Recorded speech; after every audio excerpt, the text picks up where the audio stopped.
прогулка по чудесному городу Львова, поэтому не буду затягивать и давайте поскорее начинать. Обязательно подпишитесь, обязательно поставьте пальчик вверх, обязательно оставьте свой комментарий, ну и, конечно же, обязательно возвращайтесь. Итак, поехали!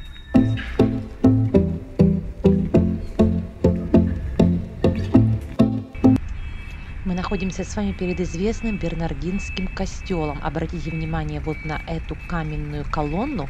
Я о ней вам еще расскажу несколько слов, но позже. Ее вы также можете помнить. Ее неоднократно показывали в фильме «Д'Артаньян и три мушкетера». А перед вами Бернардинский костел под патроном святого Андрея. Сейчас в нем находится греко-католическая церковь, также святого Андрея. Сбоку, с левой стороны, находится монастырское здание, о нем тоже скажу немножко позже. Вот мы с вами заходим в костел, он очень неимоверно, просто неимоверно красив и богат.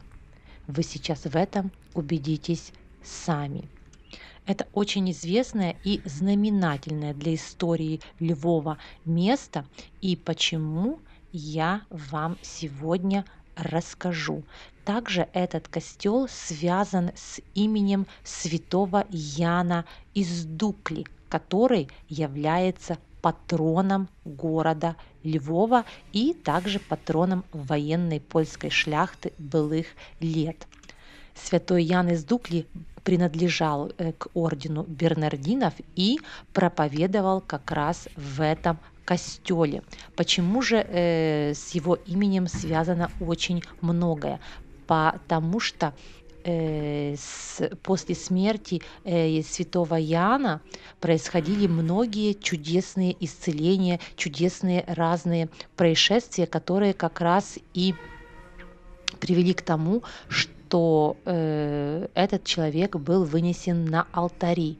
И также, когда казаки вместе с Богданом Хмельницким стояли под стенами города Львова, есть такая легенда, что святой Ян показался в небе, показалась фигура такого, фигура Бернардина, стоящего на коленях и поднявшего руки вверх.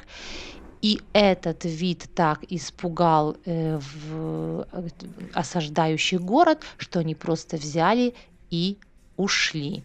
И с этих пор святой Ян из Дукли стал покровителем города Львова. Есть даже такая картина известного польского художника Яна Матейки, которая изображает как раз это историческое, историческое событие, да.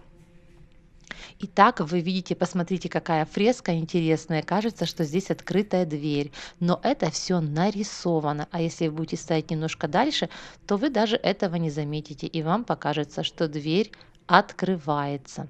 Но ее здесь нету. Строили костел фактически 30 лет, с 1600 по 1630 год. Это если говорить о полном завершении работ. Ранее на этом месте была деревянная святыня, и вот когда начали строить вот это здание каменное, то его как бы строили вокруг этой святыни, не разбирая ее, и только когда вот посмотрите еще одна такая фреска, где вроде бы балкончик с окном, а этого нету. Я такого еще не видела ни в одном костеле, только здесь. Ну и я продолжаю свой рассказ. Когда закончили возводить здание этого костела, то только тогда внутри как бы разобрали этот деревянный, который был предшественником. Это тоже такой интересный факт, который для меня встретился впервые. Вот этот, как бы сказать, балкончик, как вы видите, это раньше в католическом костеле сюда заходил священнослужитель, тот, который вел мессу, и там провозглашал свою проповедь. Также в этом костеле очень много вот таких вот памятных разных табличек. Также были захоронения известных людей. Этот костел во Львове пользовался очень большой и популярностью, и был, как бы сказать, гордостью города.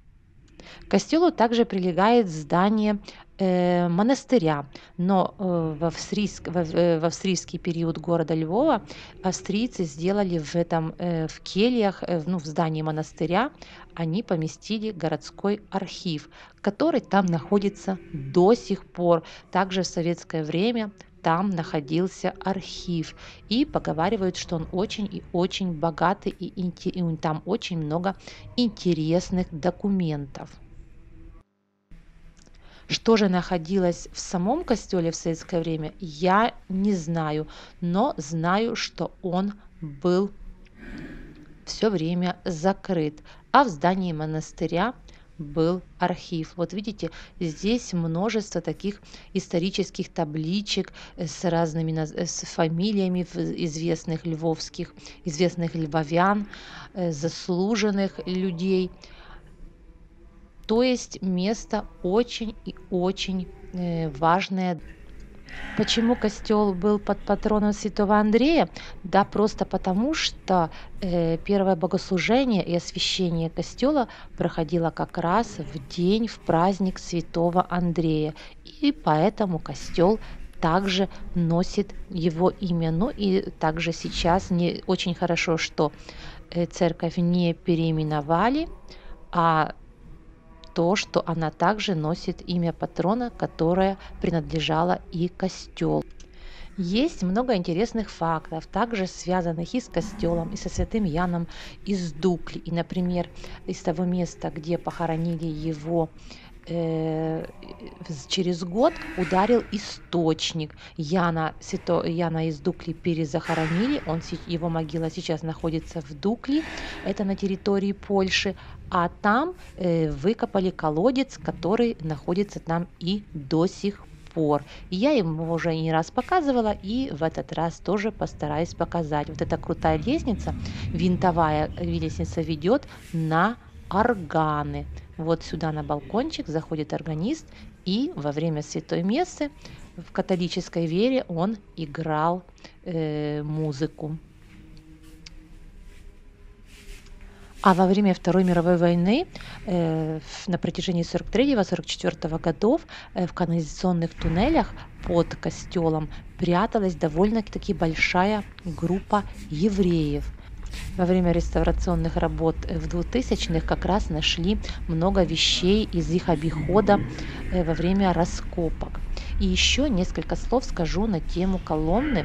Мы сейчас будем выходить из костела, которую я обещала сказать в начале моего обзора. Эту колонну сначала была деревянная колонна, а потом воздвигли каменную в память как раз святому Яну из Дукли. Сначала до 1939 года на этой колонне стояла его фигурка, потом она исчезла, и сейчас там находится только ваза. Но на этом у меня все на сегодня, но это не конец рассказа о костеле Бернардинов, потому что есть еще несколько объектов, связанных с этим костелом. Пока-пока, до новых встреч!